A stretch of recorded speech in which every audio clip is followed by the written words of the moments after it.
Howdy y'all and welcome to Sweet Tea and a Movie. This time we're talking about jobs. Man, have I got a new great product for you. It's called the eye tea. You take an eye, right here, and you just dump it in your tea. That'll be fun to edit later. Alright, so, what can you say about Steve Jobs that hasn't already been said? The dude made a big impact on not just American technology, but really the world over in a way. Because, how many people in colleges are using like an iPhone or an iPod or a MacBook or a MacBook Pro or an iMac? But does this movie do service to the man who made such cultural impact? Well, let's find out. First of all, the acting.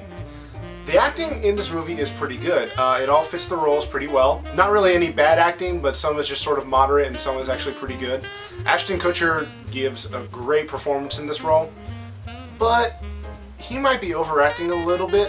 But then again, that might also just be Steve Jobs. I don't know, never met the guy. He does a great job as Steve Jobs. He just personifies the role really well, and it's definitely one of his better roles that he's played, and it's something he can be proud of, and I'm sure he's proud of it. So, overall, pretty good job on the acting. Story. Now, this is the one part of the movie that sort of not annoyed me or even like negatively affected me in a sort of way, but just felt a little off for me.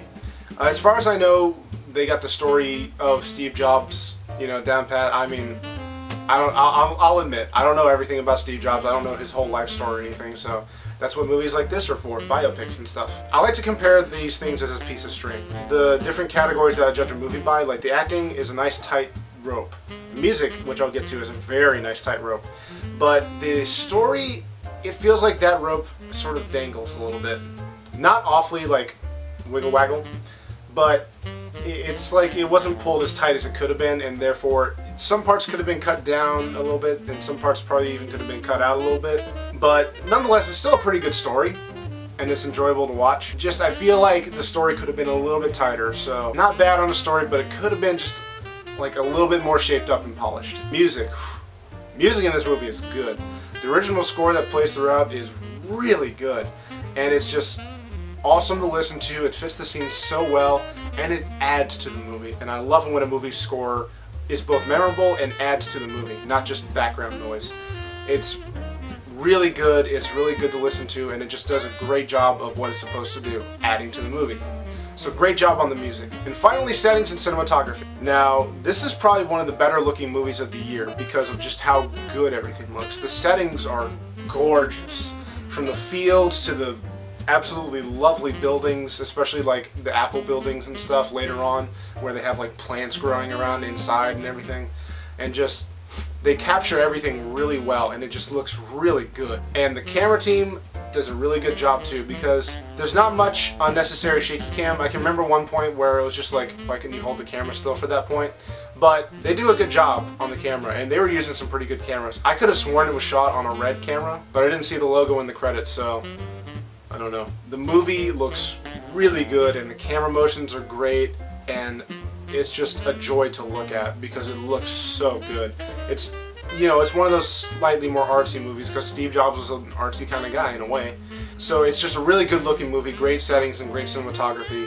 Now I will say, for anybody who's interested in seeing the movie, for a PG-13 movie I didn't know you could get away with that many F-words. I think there's about 2 or 3, which I thought you could only get away with 1 for PG-13, but as opposed as I am to cursing, I do have this rule that if you're gonna use a curse word, at least use it in a way that is fitting for the scene and stands out in a good way. That you're using it at least in a way that isn't just a throwaway word, like I've heard in some movies. So at least they're not just throwing away the word here, they're using it with emphasis towards the story and the acting. And so even though, like I said, I'm opposed to cursing and such, at least they're using it in a way that benefits the story and the acting. If you're looking for a PG-13 movie, but you're not used to hearing that much swearing, which there's not a lot, but when it's used, it's dynamic. If you're not used to that, then you might want to hold off a little bit. But other than that, it's a pretty good movie. So with all that said, I was a little bit torn on the movie because I really wanted to like it, but there was just some things, I don't know, it didn't completely resonate with me. And I wanted to give this movie a higher score, but I gotta be truthful. So I give this movie a 7 out of 10. It's a pretty good movie, and I would recommend going to see it.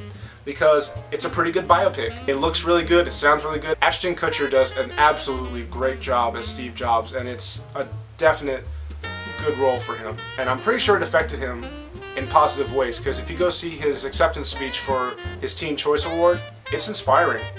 And I really hope those teenagers that heard him, heard him, not just, in one ear out the other. With all the good things in this movie, there's some things that just could have been tightened up, could have been better.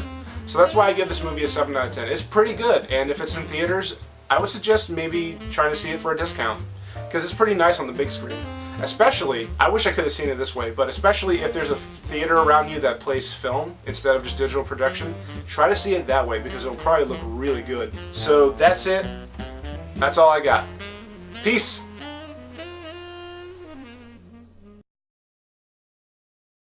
Hey guys, so as you can see, this is the 4th Sweet Tea in a movie in a row, which means it's coming back. Oh yeah. And I'm happy to say that it's coming back because I'm part of my school's newspaper, The Daily Runner. Go check out the website, dailyrunneronline.com. You can see my movie reviews both in video form and in article text form. And it's just a really cool venue for me because I get to write out, finally, these reviews before I go on video with them. It's still off the top of my head, but at least it's a little bit more focused. So I just want to give a shout out to The Daily Runner. Thank you for having me. I am happy to be with y'all, and I can't wait to make more Sweet Teas in the movies reviews. Thank you. Bye.